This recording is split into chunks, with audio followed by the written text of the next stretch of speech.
Bu mana bizada marjonli vannamiz mineral suv bilan to'ldirilgan.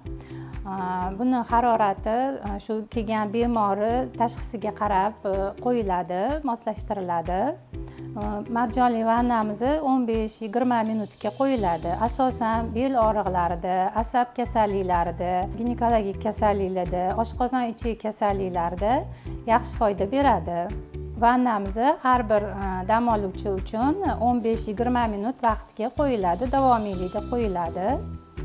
10 kunga yotgan bemorlarimiz bu muolajamizni har kuni olishsa ham bo'ladi. Buni faqatgina qon bosimi yuqori, yurak kasalliklari bor, onkologik kasalliklari bor, keyin zaharli buqo kasalliklari bor bemorlarimizda ehtiyotlik bilan tavsiya qilamiz.